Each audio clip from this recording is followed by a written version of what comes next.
Good morning class 7। आज हम शुरुआत कर रहे हैं व्याकरण की। तो व्याकरण के दौरान ये आपकी पुस्तक के देखिए आपके पास होगी हिंदी व्याकरण सचित्र हिंदी व्याकरण। तो इससे शुरू कर रहे हैं और आज पहला चैप्टर हम पढ़ा रहे हैं।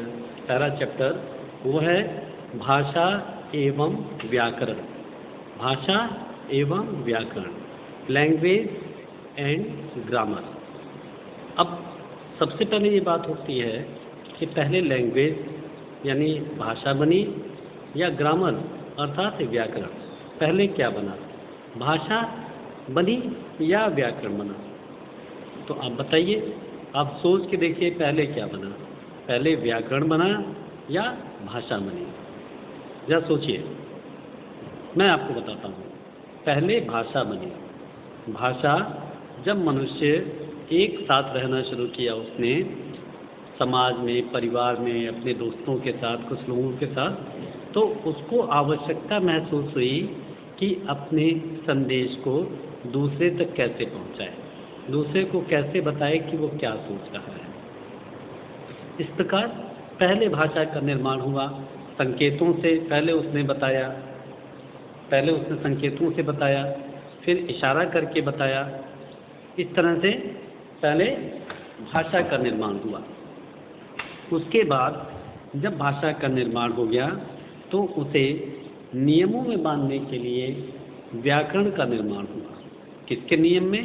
भाषा को नियमों में बांधने के लिए कि क्रिया के साथ कर्ता कौन सा रहेगा या कर्ता के साथ क्रिया का स्वरूप क्या होगा, वर्तमान कर्म का क्या स्वरूप होगा, वाक्य का कैसा स्वरूप होगा।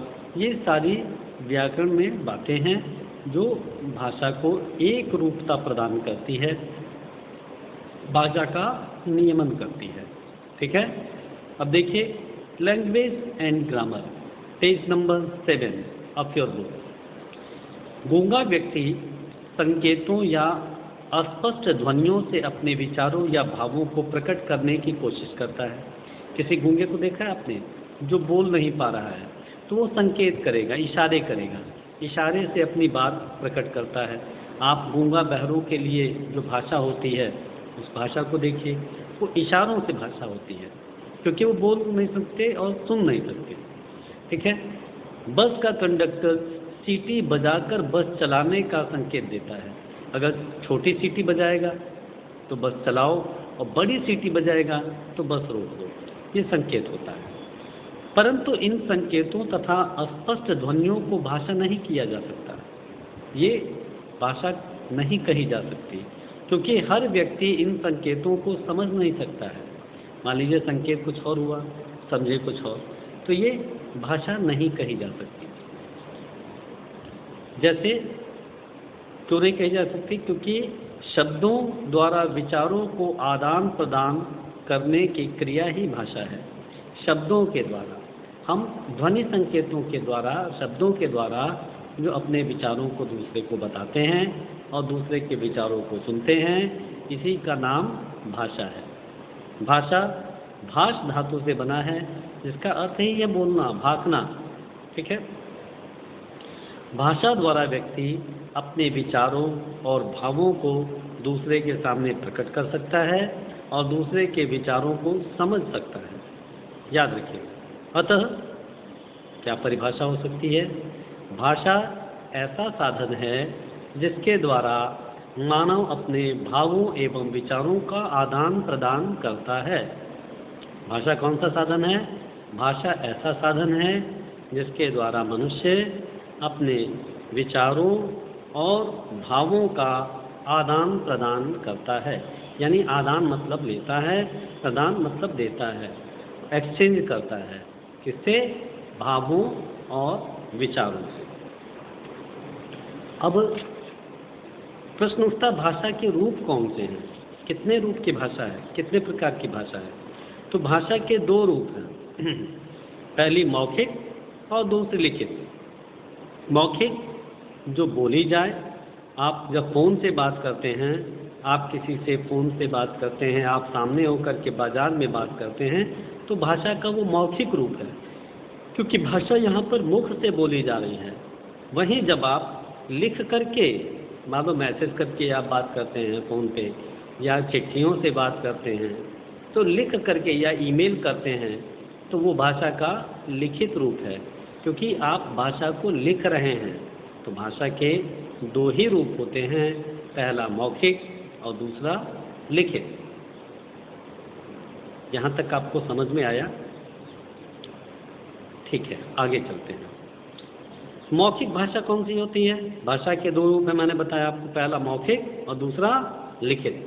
तो पहली भाषा है मौखिक भाषा, जब कोई परस्पर यानी परस्पर मतलब एक दूसरे से बातचीत या भाषण देता है। जब आप भाषण दे रहे हो सभा में बोल करके, मतलब जो भाषा मुख से बोली जाए, हाथ से ना, उसका हाथ से काम ना हो, मुख से काम हो, वो मौखिक भाषा होगी। चाहे आप भाषण दे रहे हो, चाहे आप बातचीत कर रहे हो, चाहे आप वाद विवाद प्रतियोगिता में बोल रहे हो, चाहे आप गुनगुना रहे हो, चाहे अपने से ही बातें कर रहे हो, ये मौखिक रूप है जिसे बोला जाए। मौखिक अर्थात बोला गया। जैसे आप मोबाइल से बात कर रहे हो तो मौखिक है। अध्यापिका जी आपकी कक्षा में पढ़ा रही हैं तो मौखिक है। रेडियो, मोबाइल, टेलीविज़न, ये सब मौखिक भाषा के रूप हैं। मौखिक अर्थात जिसको मुख से बोला जाए। इसमें वक्ता अपनी बात कहता है तथा श्रोता उसे सुनता है। अतः मुख से बोले जाने वाली तथा कानों से सुने जाने वाली भाषा कौन सी कहलाती है? मौखिक। नेक्स्ट है लिखित भाषा। भाषा का वो रूप जिसको लिख करके बातचीत की जाए, लिख करके अपने संदेश को पहुंचाया जाए या दूसरे का संदेश ग्रहण किया जाए पढ़ करके, पढ़ करके, तो वो लिखित भाषा होती है। जब कोई व्यक्ति पत्र अथवा लेख द्वारा अपने विचारों से किसी दूसरे व्यक्ति को अवगत कराता है तो यह भाषा का लिखित रूप है। लिखित अर्थात लिखा गया। जैसे कक्षा में परीक्षा देते बच्चे, लिखित भाषा का रूप है। जब आप एग्ज़ाम देते हो, ठीक है, आप परीक्षा में पूछे गए प्रश्नों के उत्तर भी लिखित भाषा में ही लिखते हैं ना, तो वो भी लिखित भाषा का रूप है। आप मैसेज करते हैं, वो भी लिखित भाषा का रूप है। समाचार पत्रों व पुस्तकों की भाषा भी लिखित भाषा है। अतः भाषा का वह रूप जिसे हम लिखकर या पढ़कर एक दूसरे के विचारों या भावों को समझते या समझाते हैं, लिखित भाषा कहलाती है। कभी कभी संकेतों द्वारा भी भावों या विचारों को प्रकट किया जाता है, किंतु ये विचार अपूर्ण एवं अस्पष्ट होते हैं, इसलिए सांकेतिक भाषा को महत्व नहीं दिया जाता। बहुत महत्व नहीं है। भाषा के ही दो रूप प्रमुखता से स्वीकार किए जाते हैं। कुछ लोग कहते हैं कि साहब सांकेतिक भाषा भी है, लेकिन सांकेतिक भाषा को बहुत महत्व इसलिए नहीं दिया जाता क्योंकि संकेत अलग अलग होते हैं। ठीक है। अब नेक्स्ट है पॉइंट है मातृभाषा। मातृभाषा, राष्ट्रभाषा और राजभाषा, इसमें क्या अंतर है?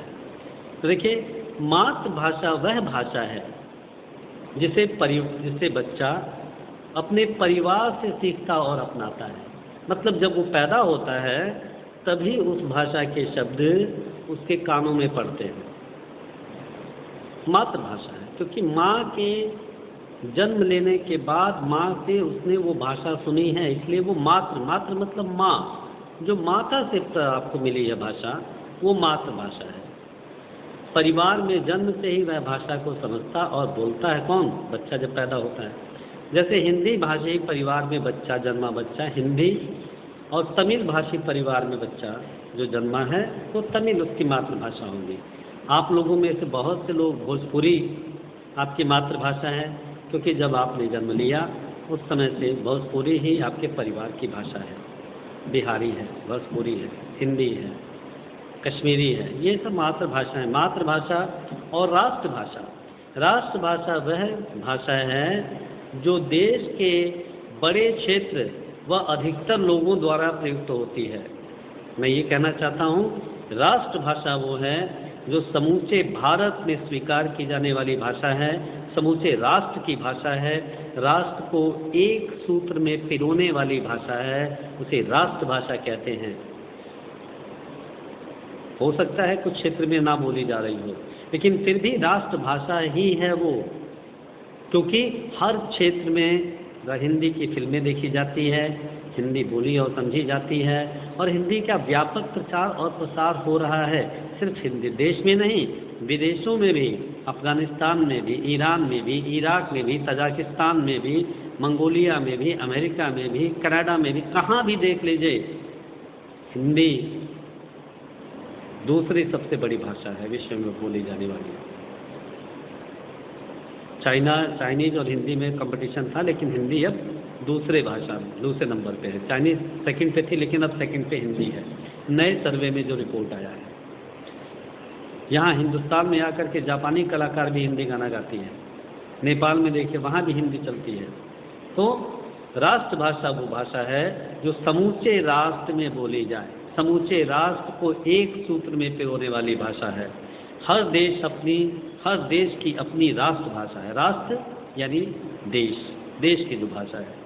भारत की राष्ट्रभाषा हिंदी है, और राष्ट्रभाषा को संपर्क भाषा भी कह सकते हैं, क्योंकि ये एक दूसरे से संपर्क स्थापित करने में प्रयोग में लाई जाती है।